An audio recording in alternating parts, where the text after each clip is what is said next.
amigas e amigos que acompanham a pauta cultural no canal Itabapoana TV. Estamos aqui com uma edição especial nessa praça, nesse local escampado, onde vocês têm ao fundo a matriz da paróquia pessoal do Senhor Bom Jesus Crucificado e Imaculado Coração de Maria, mais lá ao fundo o abrigo José Lima, e aqui um pouco mais à minha esquerda, à sua direita, o Colégio Maria Conceição Batista, que é o complexo social relacionado ao legado de um dos mais importantes personagens da história de Bom Jesus Itabapoana. Gravamos esse programa especial Pauta Cultural no dia 5 de abril, em alusão ao dia 8, que é o dia em que o Monsenhor Francisco Apoliano nos deixou, fisicamente somente, pois o seu legado histórico, cultural e social permanece muito vivo até hoje, e para isso vamos conversar com meu amigo Edino Polinário, que é um dos maiores especialistas em Monsenhor Francisco Apoliano. Antes, Edino, de começar nosso corte temporal que a gente combinou, eu quero fazer uma pergunta provocativa. Por que um gigante da nossa história, como Francisco Apoliano, Padre Francisco, ou carinhosamente o nosso Chico Sarrafo, não tem um poste em homenagem a ele, Bom Jesus? Nós temos o Padre Melo, por exemplo, que não fez 20% por Bom Jesus o que o Padre Francisco fez, e tem avenida, Colégio do Estado, busto, tem mês comemorativo do seu aniversário. O que você, resumidamente, por que Padre Francisco é tão esquecido assim 19 anos depois? Bem, é uma pergunta intrigante. Provocante. Eu sou um provocador por natureza. Porque, em tese, a princípio teria, que quando ele deixou a matriz, em 1982, o povo de Bom Jesus fez uma placa comemorativa dos 25 anos e colocou na fachada da matriz. E logo depois que ele saiu, essa placa sumiu e não se tem conhecimento dela. Então, em 1989, o povo colocou aqui na porta do abrigo. Hoje ela está até na dependência do abrigo, com a possibilidade de voltar depois da reforma do abrigo. Ela está lá, nós mandamos reformar, melhorar, e se Deus quiser vai vir para ali. Mas assim, no público foi esquecido. No contexto público? No contexto público, eu vejo assim mais como uma rixa mesmo. Porque, veja bem, uma dificuldade do o problema não é pela ala conservadora do catolicismo, porque nós temos o padre José Paulo Vieira, de saudosa memória, um personagem importantíssimo também da história da comunidade paroquiana. O padre Francisco é um personagem da história de Bom Jesus. E, no entanto, o padre José Paulo Vieira, ele é homenageado na Casa Lar, inicialmente, e na Clínica da Família. Sim. E o padre Francisco, impressionante. Não tem.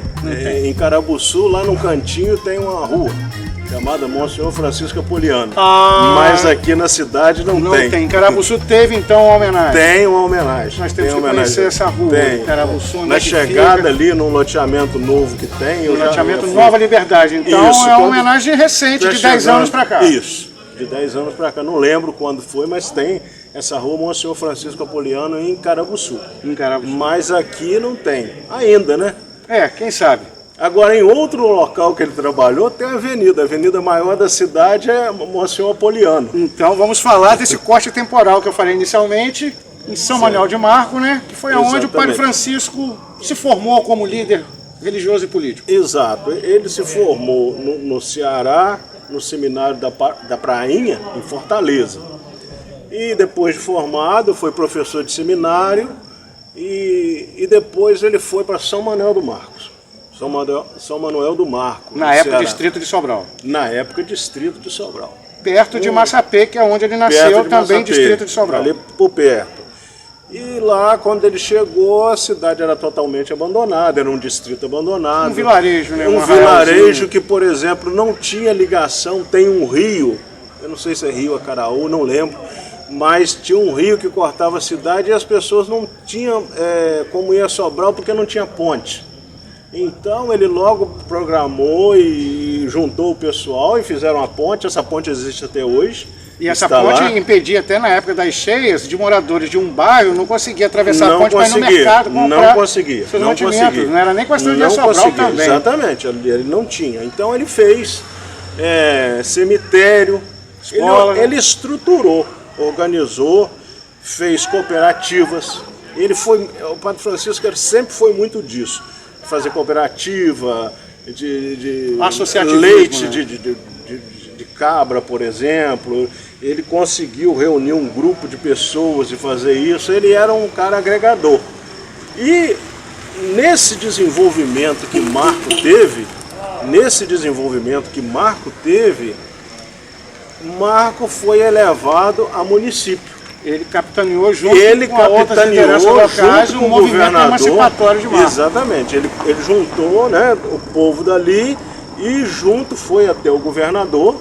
E tem uma foto, né, que você vai colocar aí dele entregando a caneta de ouro ao governador em agradecimento uma assinatura ali no movimento da criação do município. E isso gerou atritos políticos entre antigas lideranças e a jovem liderança Francisco Apoliano, que resultou até na saída dele de lá. Exatamente. Aí ele tem um problema que a gente chama de problema político, que ele teve lá, que era um coronel, era na época do coronelismo, né? Então, o coronel não ficou satisfeito. O Padre Francisco desmanchou, quebrou as porteiras do curral porque dele. Porque quando você faz, por exemplo, uma cooperativa, você agrega uma quantidade de pessoas.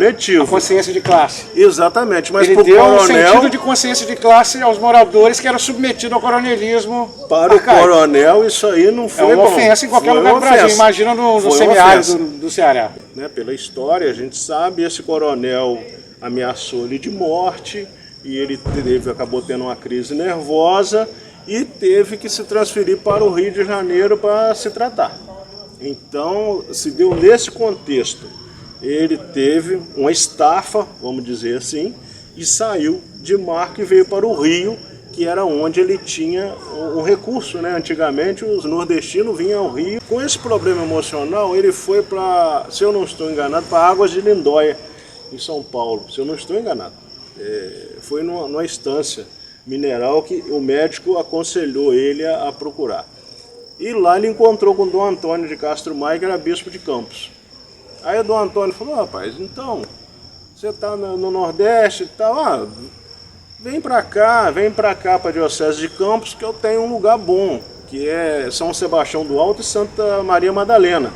Lugar fresco, aprazível, bem mais tranquilo, você fica ali e tal. E ele acabou vindo e ficou um tempo ali em São Sebastião do Alto e Santa Maria Madalena, de 55 até 56 ele ficou ali. E nesse contexto ele vem para a Diocese de Campos.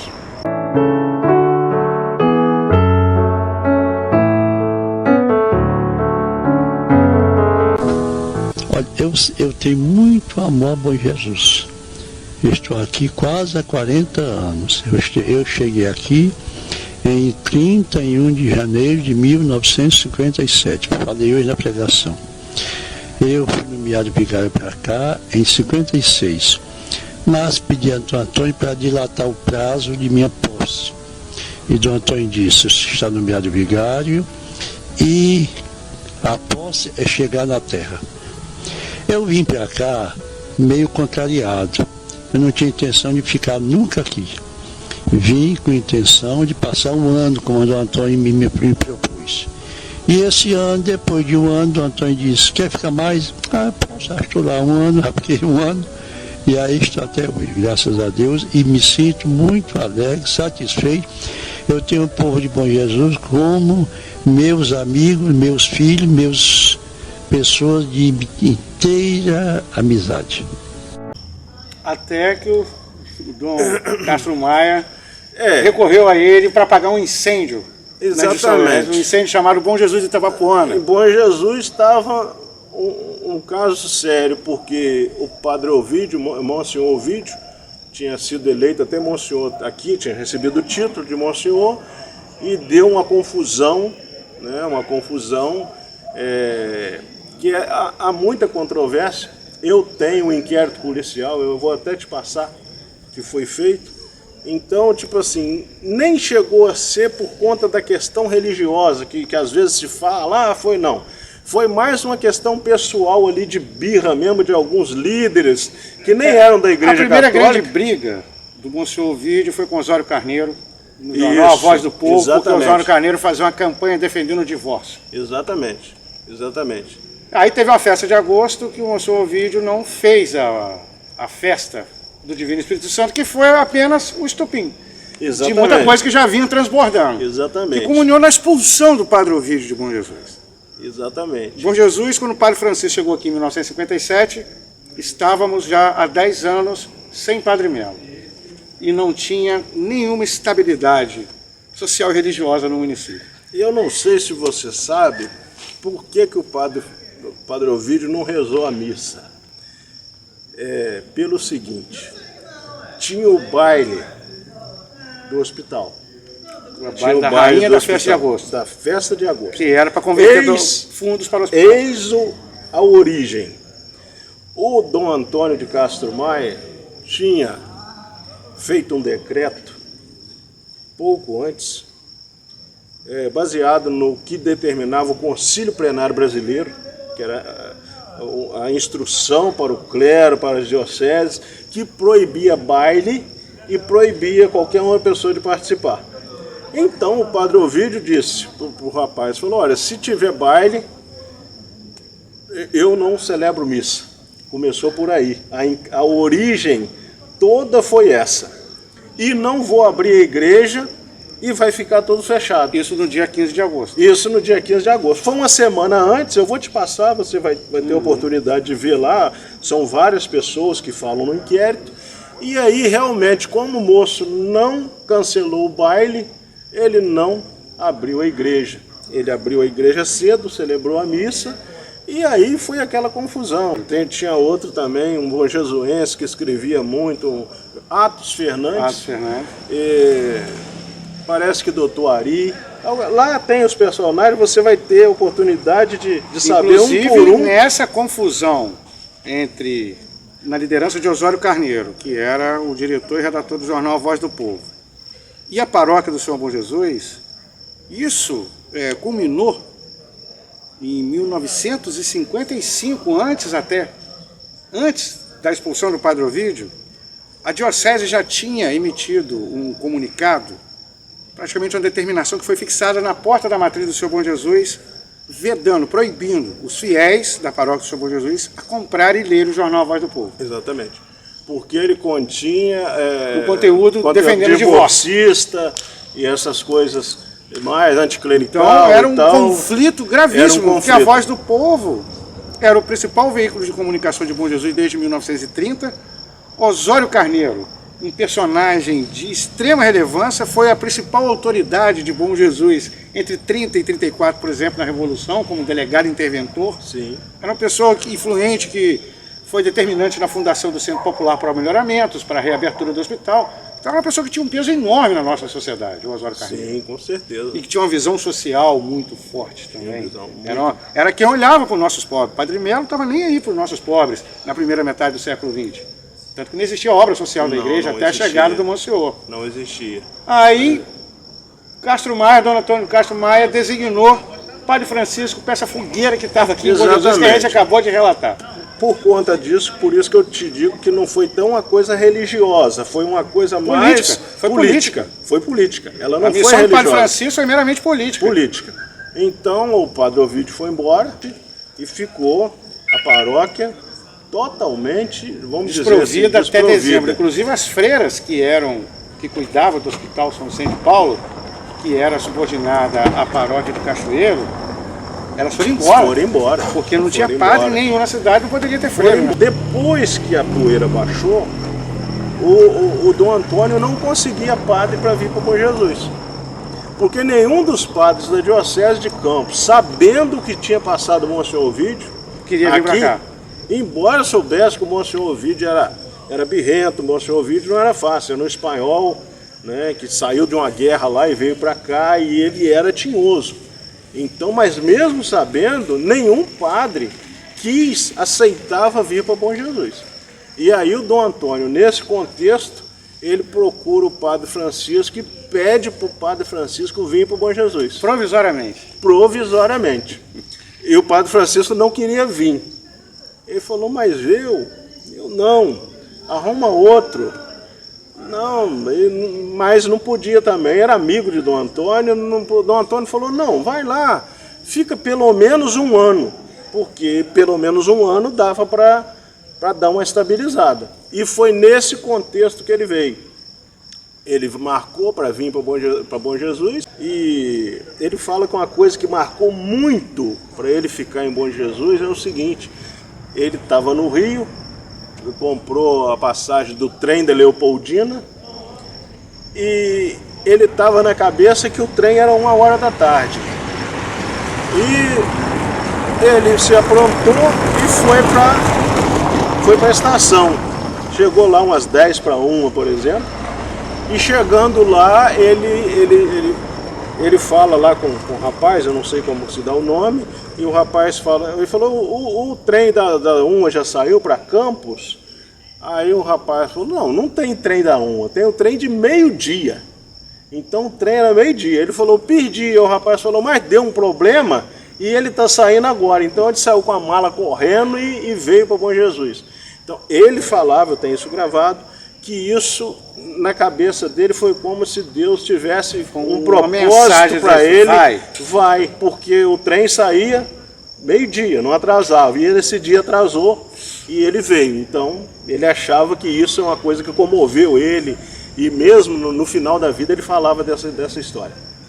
E é impossível não falar de Padre Francisco sem fazer paralelos com o Padre Melo. É uma questão de se fazer justiça à história. Sim. Conforme eu fiz a primeira pergunta.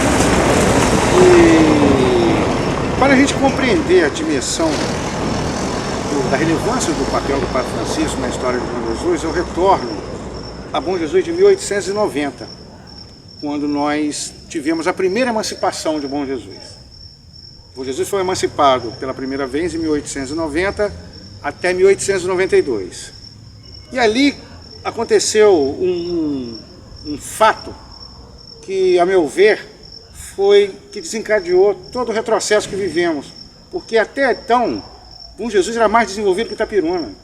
A história do desenvolvimento de Bom Jesus é muito anterior a Itapiruna. E por que a gente se perdeu e Itapiruna deslanchou na primeira metade do século XX? Isso tem a ver com a emancipação, porque desde a sua fundação, desde 1822, quando pisaram os primeiros desbravadores aqui, que Bom Jesus foi colonizada todo em conjunto. Com todos os distritos que temos hoje, foram os desbravadores que fundaram na mesma época que fundaram a sede. Então a história de Bom Jesus sempre foi junto com Rosal, Calheiros, Pirapitinga e Carabuçu. Sempre foi uma história coesa, desde os primórdios. Tanto que o nosso primeiro capelão aqui, Padre Germano Gonçalves da Silva Xavier, quem celebrou a primeira missa em Bom Jesus lá por 1851, é um fundador de Carabuçu. Sim. Sobrinho neto de Tiradentes. Não é? E temos a família Teixeira de Siqueira e Borges, da Barra e Pirapitinga, que são fundadores do patrimônio do Senhor Bom Jesus. Enfim, a nossa história sempre foi coesa com todos esses distritos e a sede. E na emancipação de 1890, só Calheiros ficou anexado a Bom Jesus.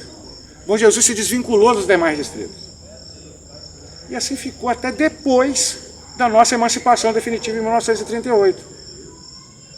Bom Jesus, ele se desvencilhou dos distritos, inclusive Calheiros.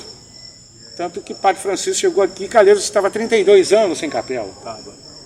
Ou seja, Padre Melo deixou Calheiros 22 anos sem capela. Porque o Padre Francisco chegou 10 anos após a morte do Padre Melo.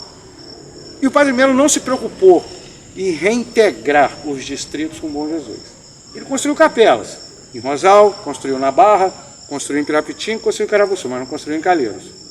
Mas dos distritos, meu Padre Melo, ele frequentava de maneira rotineira, acho que a cada 10 dias ele ia lá, a cada 15 dias, era Rosal. Era o único distrito. Não sei se é por conta da aptidão cultural de Rosal, que encantava muito a aptidão cultural dele, mas ele não dava a mesma atenção para os demais distritos. E diferente do Padre Francisco. O Padre Francisco, quando chegou em Bom Jesus de Itabapoana, ele começou a peregrinar na zona rural, no trabalho missionário dele, de levar donativos para os povos isolados na zona rural e trazer mantimentos para os internos do abrigo. Sim. E isso passou ele a conviver com essa realidade de isolamento dessas comunidades. E ele, como a principal liderança religiosa do município, passou a cobrar dos governantes.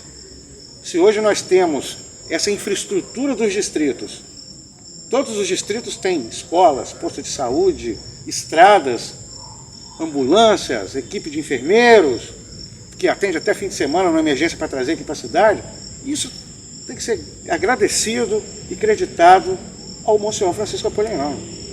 Sim, ele agregou. Ele que reintegrou os distritos a Bom Jesus. Ele que passava a cobrar dos prefeitos as estradas, a condição de vida dos moradores, porque ele era um crítico, ele tinha senso crítico. Ele não tinha essa de contemporizar com os governantes.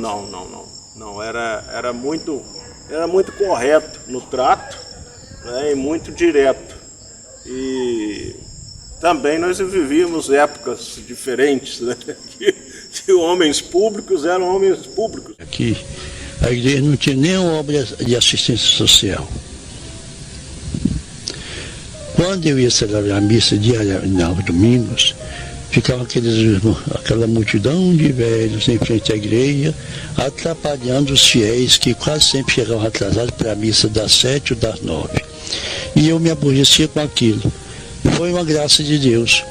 Quando eu soube que o Zé Lima estava doente, e fui lá, depois de ouvir Dom Antônio, com quem eu me entendia muito bem, fui lá e o Zé Lima disse, deu-me um não bem firme, não.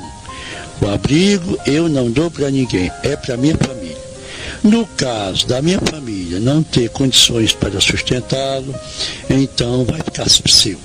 E nos últimos anos do Padre Melo, tem um livro chamado O Primeiro Decênio da Diocese de Campos, de 22 a 32. Então já se encontra ali a Capela de Rosal e de Santa Maria. Ela foi desvinculada da paróquia de Bom Jesus e passa a pertencer a Varriçai ou Natividade por conta da doença do Padre Melo. Então eu acredito que nos últimos 10 anos do Padre Melo também, ele tinha essa dificuldade por questão de doença. Eu também tenho o livro, que agora até eu ofertei para a Diocese de Campos, que ela fez um trabalho curioso sério. Também, não tinha vigários na época. Não tinha. Não tinha a preocupação dele. Não tinha. E dar seguimento. Não tinha. Era tudo muito distante e tudo muito sem estrutura. Ele centralizava tudo do município, ele se envolvia na questão política, ele foi um líder político na emancipação do município em 38, o Padre Melo. Ele era da comunidade filosófica e intelectual, Sim. Poemas, literatura, mas socialmente falando, não tem um traço da história de Padre Melo. Tanto que Padre Francisco chegou aqui em 1957, a igreja não tinha obra social. Não. E ele narra naquela entrevista que eu divulguei no meu documentário que o que levou ele a assumir junto com José Lima, né, seu José Lima, o abrigo dos idosos para ampliar a capacidade, até resultar nisso que está aqui atrás da gente, foi justamente o fato, senhoras e senhores, que nas missas de domingo, que eram as mais frequentadas pela elite bonjesuense, o pátio de entrada da matriz do Senhor Bom Jesus ficavam lotadas de idosos mendigos pedindo esmola aos fiéis. Aquilo incomodava profundamente o Padre Francisco. Foi daí que surgiu o abrigo dos idosos, José Lima. Pois é. Por exemplo, assim, eu conversando com padres antigos, não é com o Padre Francisco, eu nunca conversei com ele sobre isso. Eles entendiam, talvez por serem de uma geração depois, já formada por Dom Antônio de Castro Maia, a igreja tem outra visão. O Padre Melo, por exemplo, vem de Portugal, né? Todo um contexto histórico, burguês, toda essa questão. Então, por exemplo, eles não entendiam a questão dele ser um agrimensor, por exemplo, e no lombo do cavalo ir para tal lugar, e às vezes faltar o apoio espiritual que um padre deveria dar a uma paróquia. Isso conversando com pessoas antigas, né? Padres, e até leigos mesmo, né? Não entendiam, por exemplo, eu conversei com o senhor na Barra do Pirapitinga, que um dia ele chega a Bom Jesus e é chamado para uma reunião política dos Camisa Verde, e lá está o Padre Melo. E quando estourou aquela revolução, aquela coisa, ele foi, né? Bom Jesus tinha até uma marchinha e tal, que o padre saiu de camisa verde. Só para alguma coisa esclarecer assim para os amigos que estão acompanhando, os camisa verdes que o Edino menciona são os integralistas. O integralismo é uma das páginas mais vergonhosas da história política brasileira. Para muitos jornalistas, pessoas respeitadas, o integralismo ele foi o maior movimento fascista fora da Europa. Sim. Era um movimento reacionário, armado, violento. E eu não entendo, o Padre Melo se entusiasmou com isso. E sendo que aqui, o integralismo era radicalmente contra o trabalhismo de Vargas. Sim. E Bom Jesus de Itabapoana é praticamente o berço do trabalhismo fluminense. Exato. Quem fundou o trabalhismo no estado do Rio de Janeiro foram os irmãos Batigé e Roberto Silveira. Então como é que a gente pode ver uma convergência de Padre Melo com Roberto Silveira, por exemplo? O Padre Melo integralista, o Roberto Silveira um afiliado de Getúlio Vargas. Era um afiliado político de Getúlio Vargas. Sim. Ele participava de vários eventos com Vargas. Ele seria o sucessor direto. De Jango, depois de Vargas. Normal. Osório Carneiro, por exemplo, ele foi o delegado interventor da Revolução de Vargas em Bom Jesus, que até fez um documentário agora em janeiro sobre isso. Não sei se você assistiu ainda, que interessante assistir. E ele mostra as mazelas de Bom Jesus. Ele fala, enquanto a banda tocava na praça, eu fui percorrer as periferias. Era uma crítica à elite burguesa de Bom Jesus. Sim. E o Padre Melo, ele é contraditório nesse ponto. Não só o Padre Melo, mas muitos bispos, Sim. naquela época, padres, entraram nesse movimento integralista e foi uma Porque não se pode falar que Padre Melo foi um gênio da civilização se ele foi um integralista, que foi o movimento mais anti-civilizatório que já teve no Brasil. Exatamente. É uma coisa completamente Se retrógrada. nós, naquele momento, nós tínhamos governo, tá tudo constituído e tal, e tem aquela... Era como se fosse uma revolução, né?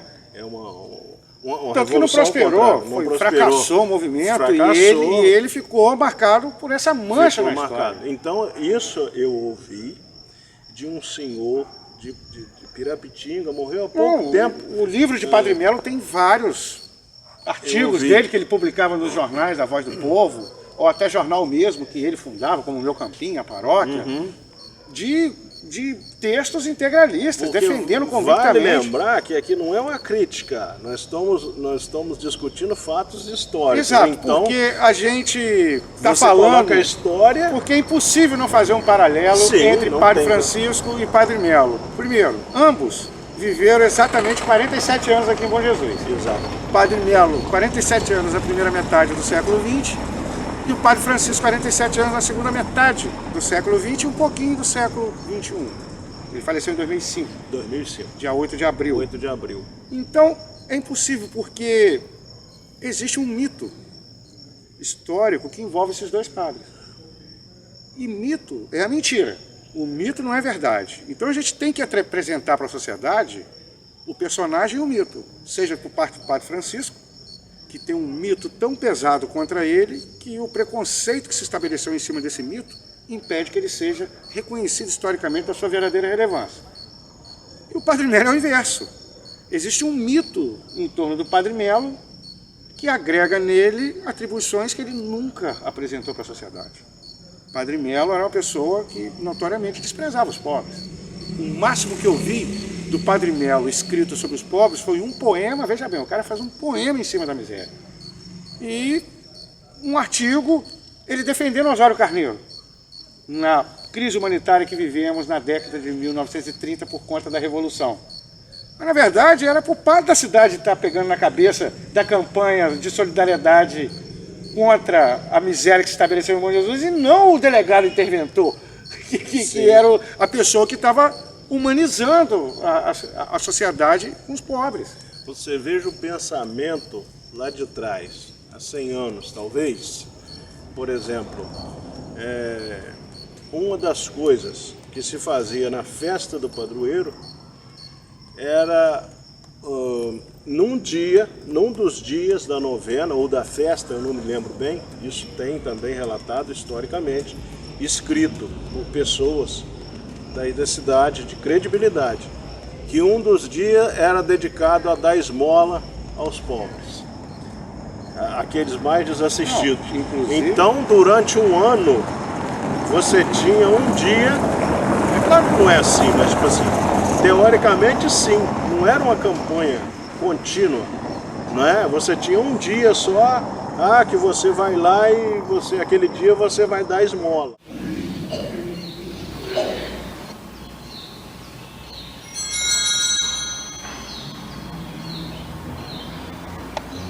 De louvor que tem a todo momento.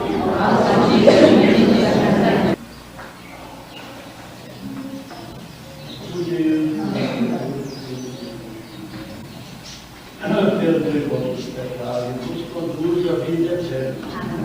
O Senhor, todos os tesoros dos reinos, devolve-nos, concede em Cristo a ressurreição e a remissão dos nossos pecados. Eis o poder de Deus, eis aquele que tira os pecados do mundo.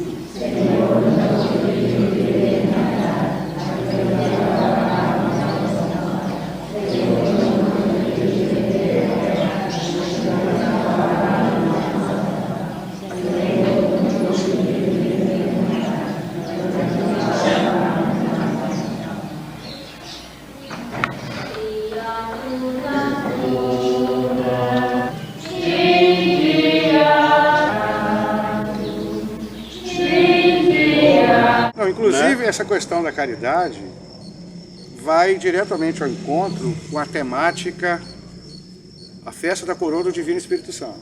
Sim. A devoção ao Divino Espírito Santo é uma tradição açoriana que não faz parte da liturgia católica estabelecida aqui no Brasil. Não faz parte da liturgia católica. É uma tradição cultural. Mas o que é a festa do Divino? É a festa da caridade. Diz respeito à rainha Isabel, a rainha santa, que desfez de todos os seus bens, em virtude de alguma coisa relacionada a seu filho. E a tradição açoriana faz com que o imperador, que é uma criança, filho de um dos fiéis, é o imperador daquele ano, distribui esmola. A procissão do imperador, originariamente, ela era simbolizada pela distribuição de esmolas. Então é uma contradição enorme. O Padre Melo foi o maior entusiasta da festa do Divino Espírito Santo, mas ele não distribuía esmolas. Ele não olhava o lado social da sociedade. Ele não sabia o que acontecia nas periferias da sociedade.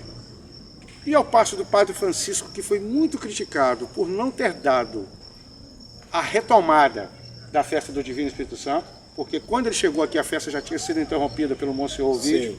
Já tinha 2 anos que não acontecia a festa do Divino, por conta do Monsenhor Ovídio, e o Padre Francisco não retomou, que não fazia parte da liturgia. Na prática, diariamente, Padre Francisco, ele fazia o gesto do imperador em distribuir esmolas, percorrendo os distritos e as periferias, distribuindo donativos, acolhendo os idosos que eram mendigos na época que ele chegou em Bom Jesus. Exatamente. Seu gancho. Ele, por exemplo, por que ele não colocou a festa do Divino ali? Pelo seguinte, quando ele veio para cá, o Dom Antônio falou para ele, olha, você vai fazer a festa no dia 6 de agosto. A festa do Senhor Bom Jesus. A festa do Senhor Bom Jesus. A festa do Divino, ela existe, por exemplo, em São João da Barra, em Varriçai. Até se falou que a de Varriçai saiu daqui. Não. A de Varriçai, o Padre Antônio Siqueira, ele traz de Campos. Não, tem Cariacica, mas todas essas é feita em maio. Sim. Em Pentecostes. Por quê? É o Pentecostes, é 50 dias depois da Páscoa. Originariamente, a festa do Divino é no período ela de Pentecostes. naquele tempo de Pentecostes. Então, todo lugar que você for, ela é...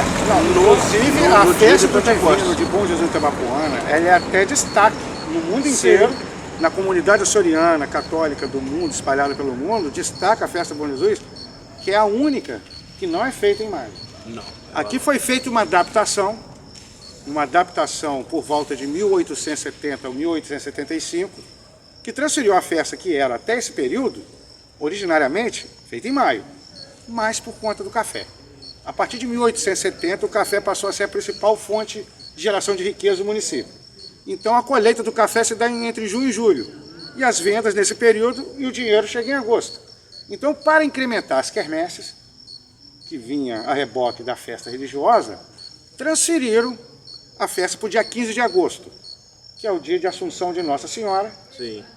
no qual estava o Espírito Santo. O Espírito Santo desceu. Desceu no cenáculo, junto com os apóstolos. Exatamente. Então, encontraram uma brecha histórica para colocar uma celebração do Divino Espírito Santo no dia de Assunção de Nossa Senhora, que é o 15 de agosto.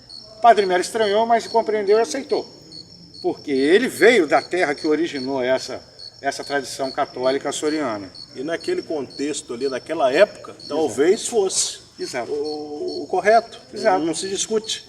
Não se discute. Mas o Padre Francisco, chegando de fora, de quem está ali para apagar incêndio, ele vai seguir a cartilha. Pois é. Quando Vocês querem fazer festa do Divino? Vamos para maio. Ele veio com essa determinação. E ele teve... não foi um problema, porque não foi com ele. Um grupo que se chamava Grupo de Notáveis de Bom Jesus, fizeram uma comissão e foram a Campos. Pediram audiência ao bispo. Isso em 58? Em 58. Depois da chegada dele, ele não fez a festa em 57, ele não 58. fez a festa, não foi de 57 já. Como ele não fez a festa do Divino, eles foram a Campos. Ele não ia fazer, eles foram a Campos. E aí o Dom Antônio atendeu, recebeu o grupo dos notáveis de Bom Jesus, e eles começaram a falar, exporam para ele escutou. E o Dom Antônio virou para esses notáveis e perguntou: quem é o padroeiro de Bom Jesus? Então o Dom Antônio falava que nenhum deles soube responder. Era uma confusão tão grande essa questão do divino, porque você tira, né, o 6 de agosto, por exemplo, a transfiguração do Senhor, é o Senhor no Tabor que transfigura diante dos 3 apóstolos ali. Então, aquilo ninguém sabia. Então, nenhum dos notáveis que foram lá reclamar, eles sabiam. Aí o Dom Antônio falou: pois é, senhores, o padroeiro de Bom Jesus é o Senhor Bom Jesus. E essa festa é o Senhor Bom Jesus crucificado. E essa festa se comemora no dia 6 de agosto. Então, ali encerrou a conversa. Não foi o Padre Francisco que interrompeu, que fez, foi uma determinação superior. Ele apenas, igual você disse, acatou. Uma coisa, por exemplo, ele fazia a novena, ia nos bairros, ia nas casas. Ele começou a fazer a novena indo nas casas. Na volta, a banda ia, a lira operária ia, e na volta era tocado o Alva Pomba, que é o hino do Espírito Santo. Ele não tirou. Ele não tirou. Então, se hoje tem aí o hino Alva Pomba, também agradeça a ele que não... Ele manteve isso também. Se ele tivesse falado não, aquilo teria acabado, músicos teriam morrido nesse tempo todo, talvez não teríamos o hino. Com música aprendida. Exatamente. Então, tipo assim, ele manteve, ele não tirou. Então, essas pessoas antigas, de mais idade, vão lembrar que quando terminava a procissão, a banda vinha tocando o Alva Pomba. Isso aí é fato. Até que o Padre Paulo, né, em 82, ele restituiu, porque é um açoriano. Exatamente, Paulo, em 83. E aí voltou com ela, como se vê até hoje aí, tá, né? Faz um bem. Eu considero extremamente importante, porque isso diz respeito à nossa identidade cultural, às nossas origens. Com certeza. Eu estou aqui falando de um padre, no pátio da igreja, eu faço cobertura de eventos na matriz do Senhor Bom Jesus, mas eu não vejo a questão espiritual nisso. É a questão histórica e cultural. Sim. É a identidade do nosso povo. Sim.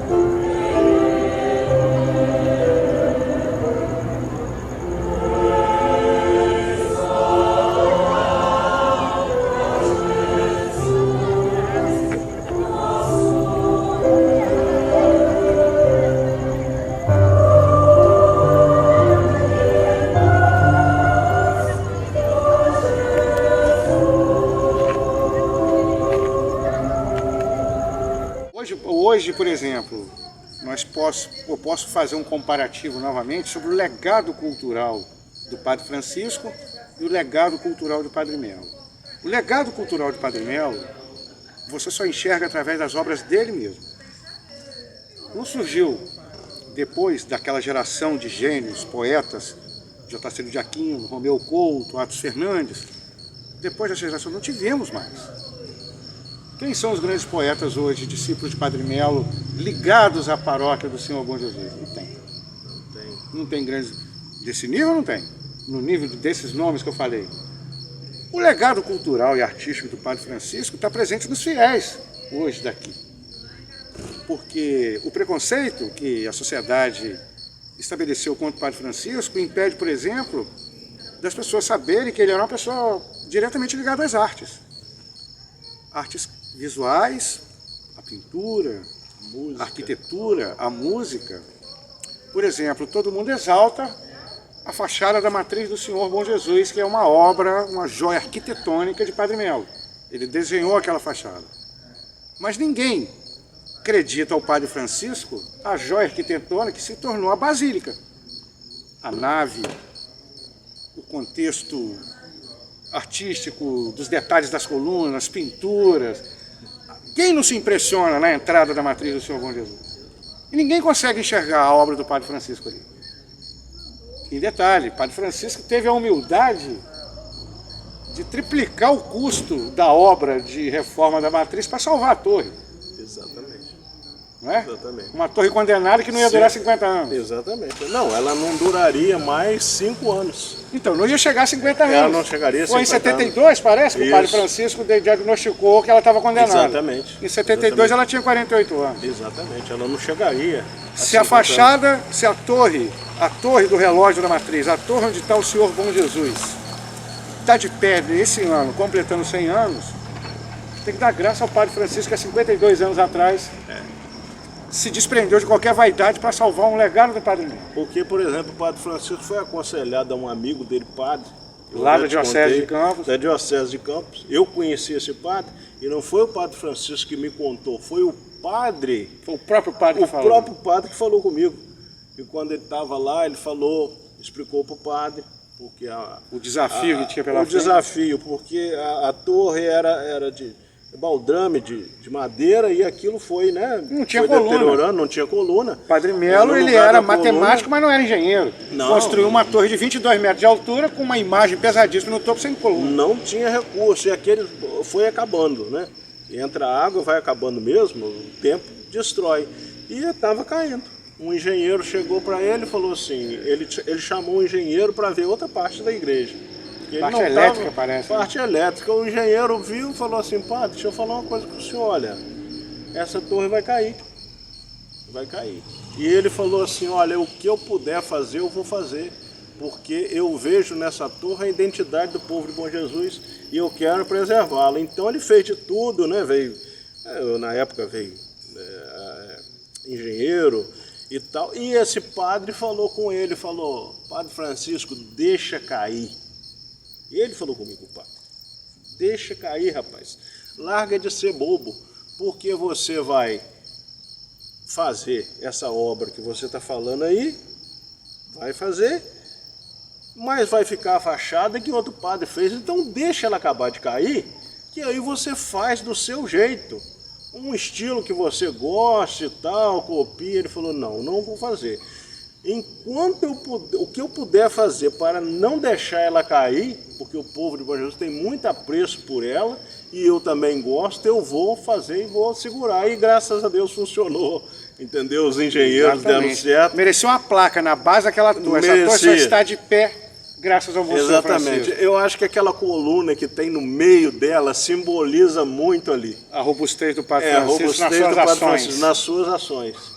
Exatamente. Porque ele foi muito dinâmico e muito honesto. E ainda, muito correto. Além do legado artístico que teve, a supervisão dele, que é o acabamento do interior, até o acabamento exterior, que ficou uma basílica linda. Antes era um caixotinho a nave. Exatamente. Nós temos também que observar que o legado artístico dele, do Padre Francisco, transferiu para os fiéis. Basta ver que os presépios que são feitos aqui são infinitamente mais bonitos que qualquer outro presépio que se constrói aqui na região. Os tapetes de Corpus Christi, a perfeição dos desenhos, isso não é mais o Padre Francisco, que não está aqui há 19 anos e até hoje. Tudo que essa comunidade paroquiana faz tem um traço artístico muito forte. Tem origem. O próprio, essa catedral aqui que está sendo construída, que já não tem influência nenhuma do Padre Francisco, já é uma iniciativa do Padre José Paulo, não é? Mas mesmo assim, é influência artística de Padre Francisco na sua comunidade, que está construindo o maior templo gótico, neogótico do mundo em construção. Em construção. É o único. O maior templo católico que celebra missas em latim. Né? E tudo isso vem dele. Porque o que se viu depois, quando teve aquela divisão na diocese, ele poderia ter ficado. Ele, né, poderia ter aberto mão. Já que o bispo dispensou ele, e ele poderia ter voltado para o Ceará. Nessa época a família dele era uma família já estabelecida, com condições consolidada. E tal. Ele poderia ter voltado e ele fez a opção por Bom Jesus. Reconstruir. E reconstruir. Reconstruir a comunidade dele, dos fiéis que seguiram ele. E essa reconstrução... Eu acredito que 70% dos fiéis da matriz de São Bom Jesus vieram com o Padre Francisco para cá. Interessante um fato. Nesse povo que veio para cá, para o abrigo, só tinha 3 casais da alta sociedade, vamos dizer assim. O restante pessoas constituídas. E eu posso até nomeá-los. Se eu estiver errado, alguém me corrija. Era o seu Daniel Borges, com a sua esposa, Dona Zezé, que está lá. Era o seu José Catarina, com a Dona Thalita, morava ali na Avenida Fazbende, hoje está em Niterói. E era o seu Valinho, Moacir Valinho, com a Dona Maristela, que faleceu agora. Eram as três pessoas que tinham assim, condição, vamos dizer, condição social, vamos dizer assim. O resto era tudo povo pobre, né? Depois foram melhorando. Isso aqui, quando a missa era só bicicleta. O povo foi melhorando. Hoje está melhor. Tem bastante carro.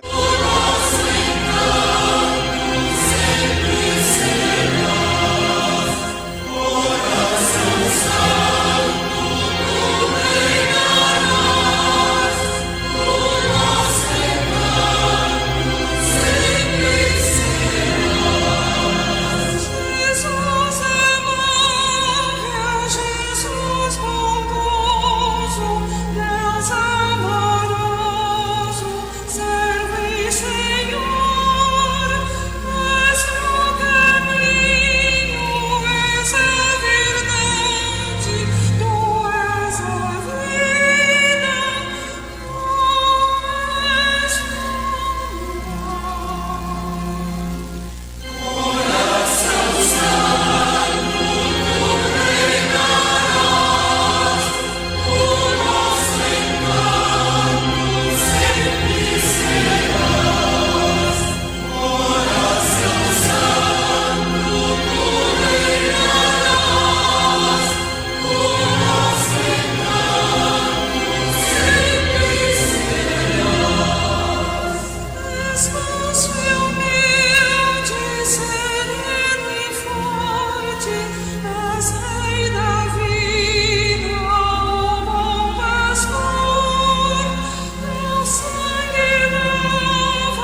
A história do Monsenhor Francisco Apoliano, em Bom Jesus de Itabapoana, é um convite para muitas e profundas reflexões, seja no campo sociológico ou historiográfico.